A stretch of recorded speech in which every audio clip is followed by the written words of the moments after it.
Halo guys, welcome back to my YouTube channel. Hari ini kita akan berbagi cerita inspiratif lagi dengan narasumber saya. Dia adalah my best friend dari kuliah sampai saat ini. Kenapa aku bisa kenal dengan Pusum? Karena kita dulu satu kampus, satu jurusan, dan sekarang kita bersahabat dan stay di Yogyakarta. Aku langsung aja nih tanya ke kamu. Dulu waktu itu kamu pernah bilang kalau kamu pernah mengalami sakit. Ya, durasinya mungkin lebih dari 6 bulan. Itu sakit apa sih, Sung? Penyakitnya itu kalau ya orang tahu itu namanya TBC ya. TBC itu tuberculosis.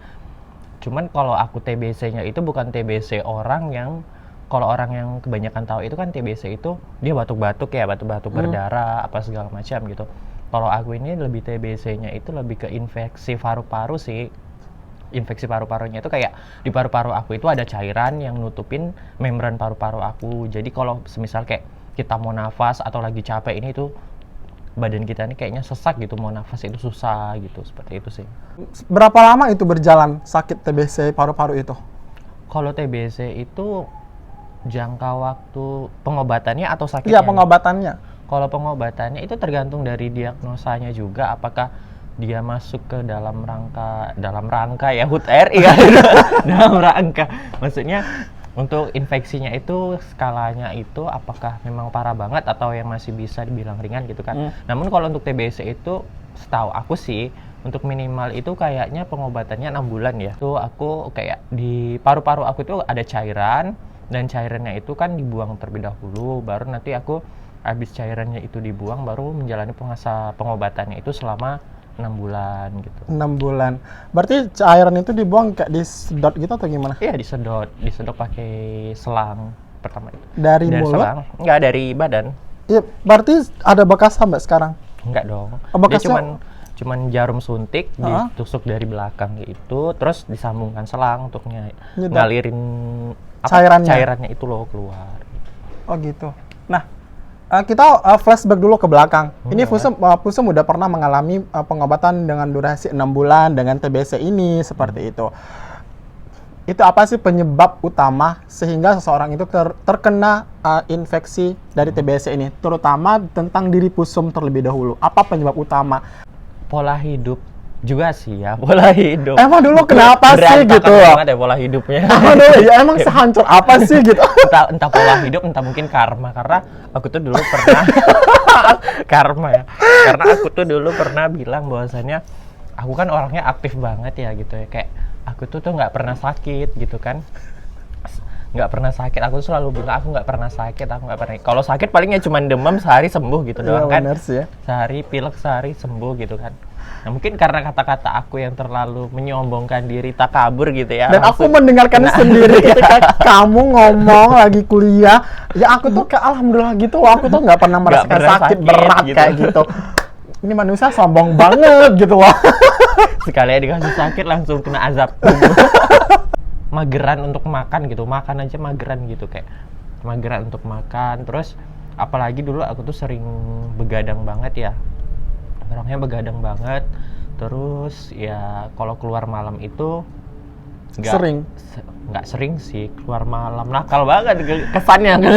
Sering keluar maksudnya kalau dari luar itu kan pulangnya itu tengah malam, misalnya kayak aku kan dulu ikut organisasi atau event-event gitu ya.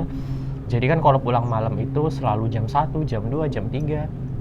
Nah itu kalau aku pulang itu kan nggak pakai jaket ya, cuman kaos oblong doang. Kan angin malam itu juga nggak baik kan ya gitu. Terus nggak pakai masker juga. Karena pakai masker itu ternyata berguna nggak hanya di musim corona aja loh. Benar sih. Untuk kehidupan sehari-hari juga berguna gitu kan. Iya benar. Karena kan debu polusi. Terus debu-debu yang belum tentu bisa diterima oleh tubuh kita kan bisa support di tubuh kita atau enggak gitu kan, tergantung imun kita juga. Terus karena pola makan juga nggak teratur, sering begadang, ya udah tiba-tiba kayak nggak tau lah ya, mungkin ya emang udah waktunya dikasihnya sakit. Ya udah sakit aja dulu gitu. Itu tahun berapa sih, Sung? Aku pertama awal kena TBC itu 2019 akhir deh kalau nggak salah. Akhir, terus pengobatan 6 bulan sampai nanti pertengahan 2020. Indikasinya itu waktu awalnya itu aku tuh nyadarnya itu waktu itu pernah mau keluar karena ada Event. bukan event sih, kayak rapat juga sih, Oh, aktivitas iya. di luar. Terus aku lagi sarapan kok tiba-tiba kayak badan aku ini sesak banget gitu kan, Itu kayak awal mula gejala dalam diri. gejalanya gitu kan, kayak Oh. mau sarapan itu aku udah ngambil makan nih, udah sama susu gitu kan, tinggal mau makan. Oh kayaknya aku jalan itu kayak Sempoyongan. sempoyongan, kayak orang mau pingsan gitu Iya, loh. benar-benar. Kayak orang mau pingsan ya, nggak tahu, tiba-tiba aku lari ke kamar, ya udah aku tidur ngatur napas, cuman ya itu doang. Ya udah dari situ aku kayak ya udah nggak biasa aja. Rupanya pas malamnya tiba-tiba badan aku panas nih, demam tinggi, sampai aku nggak enak badan. Besoknya itu sampai seharian aku nggak bisa buka mata. Coba periksa ke dokter klinik gitu kan, rupanya dia periksa kayak di tulang rusukku nih kayak ada yang beda gitu, kok geser gitu. Gesernya itu bukan apa ya, kayak mungkin ada yang nggak beres sih dari paru-parunya mungkin. Makanya aku diperiksa, terus cek labor, di ronsen, rupanya iya memang di paru-paru aku nih Ada kelenjar. ada kelenjar. Emang ada kelenjar dong. Maksudnya ada Cairan. cairan yang nutupin di kelenjar paru-paru aku gitu. Akhirnya- Aku juga nggak tahu gitu kan, tiba-tiba pelan. Aku juga nggak perokok gitu. Bener Bahwasannya karena kita nggak menjamin loh orang yang nggak merokok itu nggak bisa kena penyakit paru-paru, karena aktivitas aku tuh bersama-sama dengan Orang orang yang perokok. perokok. Oh. Walaupun kita nggak merokok kan kita menghirup asap mereka dong. Jadi Sum, dulu berat badan turun drastis pasti. Kalau drastis banget enggak sih. Kalau untuk yang TBC pertama aku nggak drastis banget. Paling cuman turun berapa ya? 3 atau 4 kilo lah dalam Dalam kurun berapa waktu? sehari 2 hari gitu. Nah, tadi kamu bilang TBC pertama. Emang ada kelanjutan TBC kedua? Oh, untuk TBC kedua aku kenal lagi. Aku ulangin lagi begadang, pola makannya juga nggak teratur lagi. Akhirnya ya udah, yang kedua itu awalnya aku belum didiagnosa TBC karena kan cuman periksa, karena aku cuman mual-mual gitu. Didiagnosa aku punya kena sakit asam lambung. Dari pagi sampai sore itu aku belum ada makan sama sekali. Oh my god. Terus kan aku pecinta pedes ya, jadi aku pesen apa ya waktu itu kayak Seblak. seblak. Iya, aku pesen seblak gitu kan, yang levelnya pedes banget gitu kan. Sama aku minum, aku Kopi. bantai kopi, es kopi. Jadi Seblak. seblak dan kopi bersatu. Menghajar tubuhmu yang sudah terkena penyakit sebelumnya gitu. Belum makan juga gitu kan, langsung Wow. lambung itu kan langsung Belum makan. ya udahlah, tiba-tiba langsung malamnya itu aku demam tinggi parah sampai berapa derajat, 39 hampir 40-an. Udah dari situ aku langsung tumbang, diperiksa, didiagnosa punya sakit asam lambung. Ya udah selama seminggu itu aku pengobatan asam lambung gitu kan. Makan aku tuh cuman ya kayak rebusan wortel, kentang sama buncis doang, nggak boleh pakai micin kan. Sehat banget Anda. Aku jadi vegetarian tahu selama seminggu itu kan. Akhirnya periksa lagi, rupanya aku kena TBC kedua kalinya, cuman bukan di paru-paru, di kelenjar. Oh my god. Itu tahun berapa, Sum? 2020 akhir. Kayaknya tiap tahun deh. Ya, Enggak. jangan sampai. Ini kan kamu terkena TBC pertama 2019 19. akhir. Terus 6 bulan kemudian dinyatakan sembuh sama dokter. Ya mungkin sekitar 2020 pertengahan 2020 Pertengahan. sembuh. 2020 akhir kena lagi.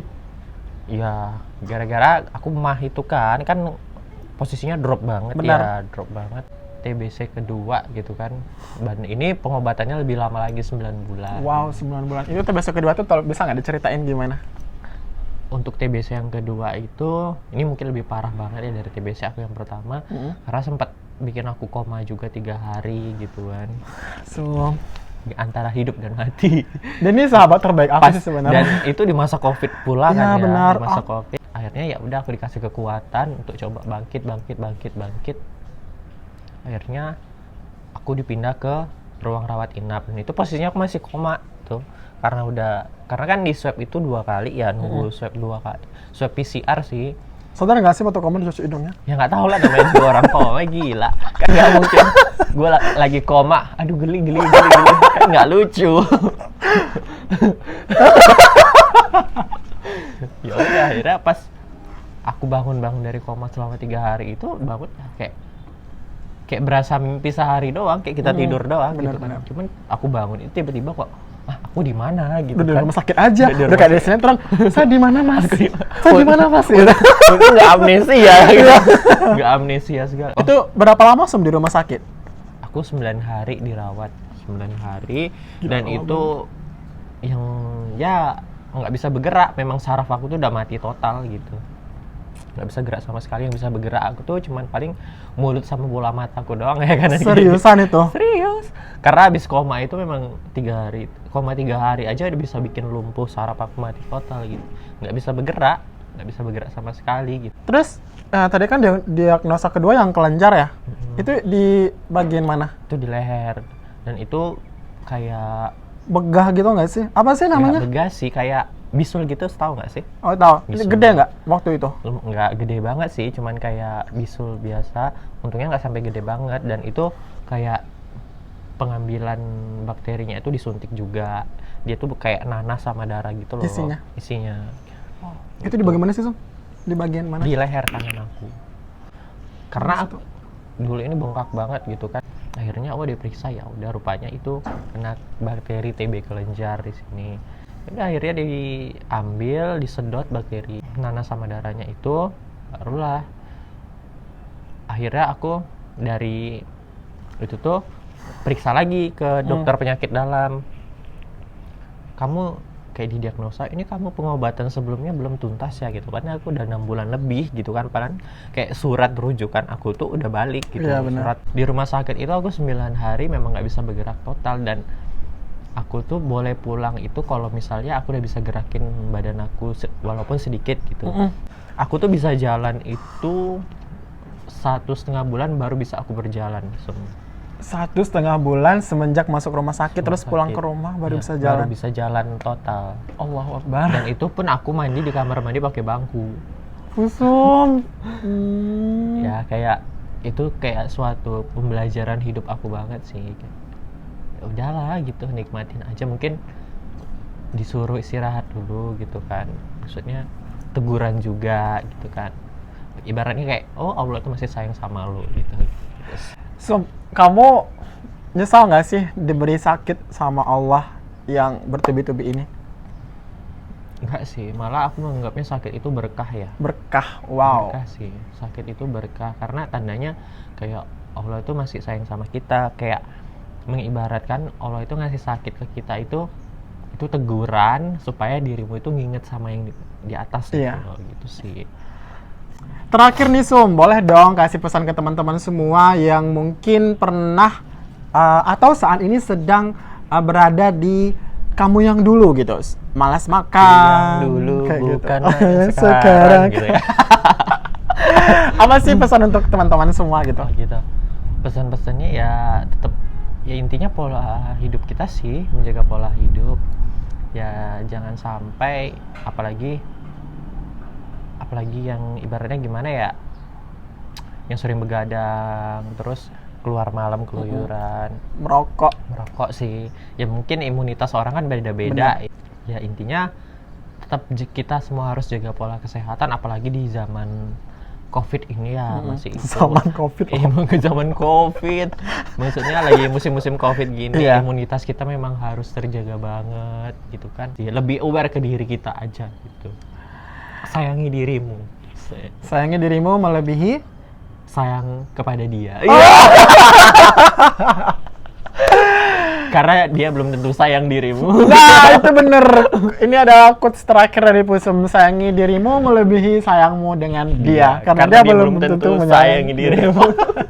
Dan semoga nih cerita Pusum ini memberikan yang cerita inspiratif ke teman-teman semua. Ada pesan yang diambil, dan yang terpenting adalah tetap menjaga pola makan, kesehatan, kehidupan kayak gitu. Karena sakit itu mahal. Mencegah itu lebih baik daripada mengobati. Yes, benar. Nah teman-teman semua, thank you so much for watching my vlog today. Dan jangan lupa juga di subscribe, di share juga, komen di bawah, dan see you in the next content. Bye-bye.